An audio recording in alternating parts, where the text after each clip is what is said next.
estimados colegas asambleístas, señores de los medios de comunicación, ciudadanos de mi país, buenas tardes.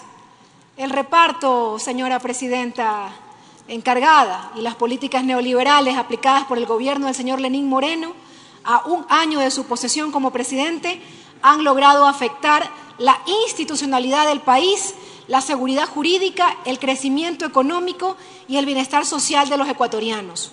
Sumado a lo anterior, la aprobación de este proyecto de ley traerá consecuencias mayores al país y solo empeorará la difícil situación económica que estamos viviendo.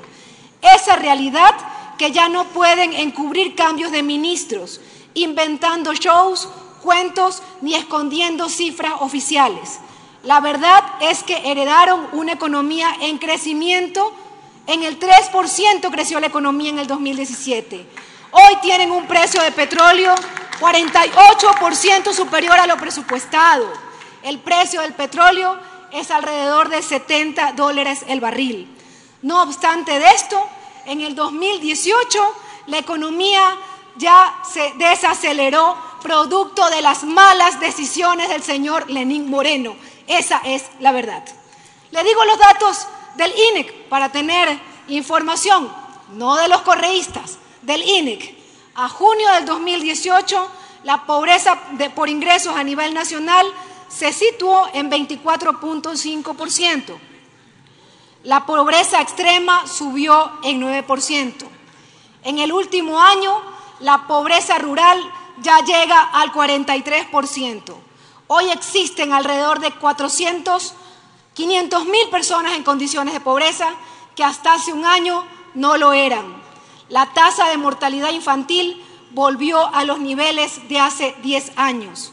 La informalidad laboral creció en 2.5%, resultado estadísticamente significativo. Es decir, 191.000 nuevas personas hoy están en la informalidad. Recordemos que este gobierno ofreció crear 250.000 empleos adicionales por año y está claro que le falló al pueblo ecuatoriano. Doy otros datos del Banco Central. El 2017 cerró con un crecimiento del 3%, como ya lo decíamos. Sin embargo, en el primer trimestre del 2018, la economía se desacelera y solo crecemos al 1.9%.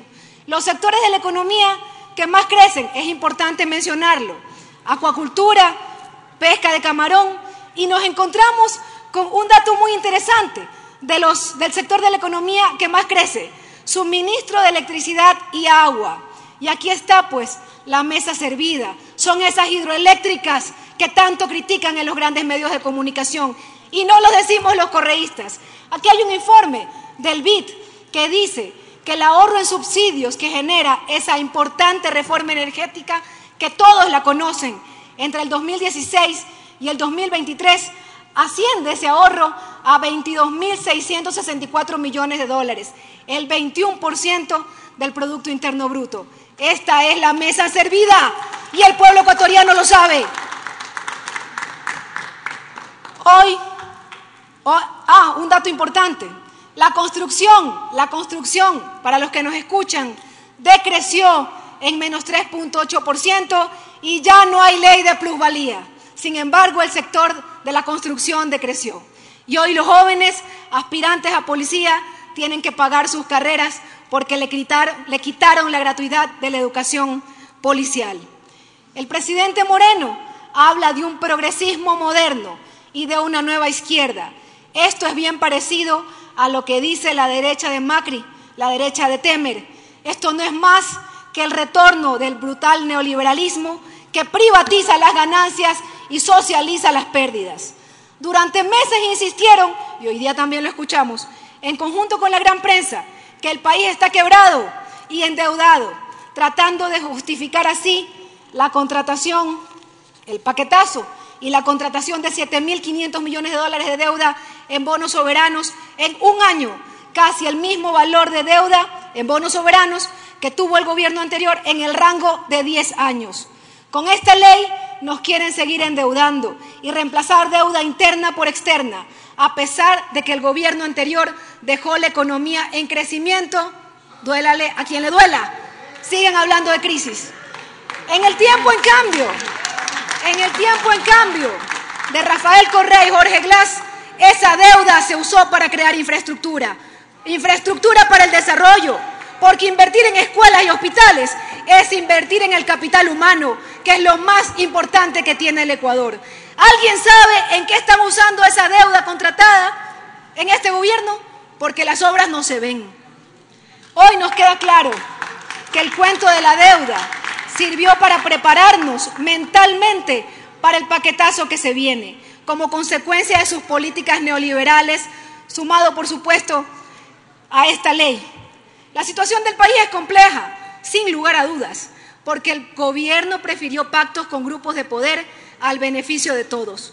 La balanza comercial no petrolera aumentó su déficit en más de 1.000 millones de dólares en el periodo de enero a mayo del 2018, comparado con el mismo periodo en el año 2017.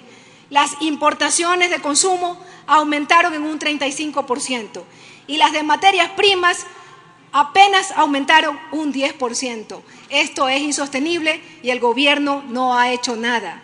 Esta ley afectará más la salida de dólares, al fomentar la salida de divisas mediante excepciones al ISD para que los agentes nacionales saquen sus utilidades que fueron generadas en el país. La inversión extranjera siempre estuvo exenta del impuesto a la salida de divisas. No afecta la llegada de inversión. Impide que la inversión nacional fugue hacia el extranjero. Por favor, las cosas hay que decirlas como son.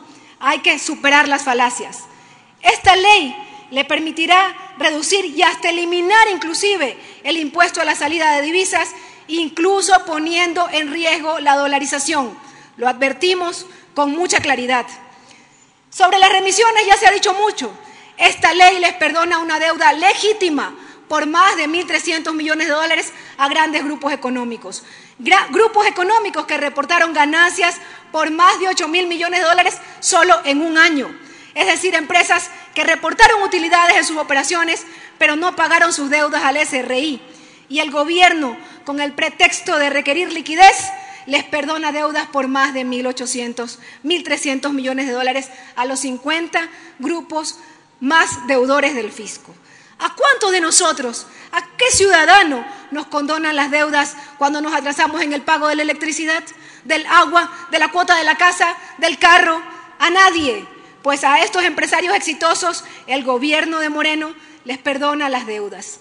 Y la cereza del pastel, pretenden pasar esta factura al grueso de la población, quitando los subsidios al combustible, que ya todo el Ecuador sabe de estas intenciones. Hemos escuchado con preocupación, con horror, que al señor ministro de Economía le parece una aberración que el Estado le regale plata cada vez que él tanquea su vehículo. Eso lo hemos escuchado en reiteradas ocasiones. ¿Sabrá el ministro que si sube la gasolina, sube el costo de la canasta básica, sube el precio de los pasajes, sube todo? Esa es la realidad si quitan el subsidio de los combustibles. ¿Qué le va a decir al campesino o al agricultor que utiliza la gasolina en sus bombas de riego o que saca su producción en su pequeño vehículo para que no se dañe y lo saca a la ciudad? ¿Por qué no le parece una aberración que el Estado le perdone las deudas a los empresarios morosos que ni pidieron remisiones y no las necesitan tampoco? No olvide, señor ministro, que usted trabaja para todos, no solo para sus coidiarios.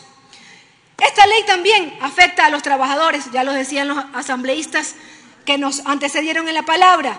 Se elimina el incentivo que existía en el primer proyecto de ley para la contratación de jóvenes y de personas mayores de 40 años.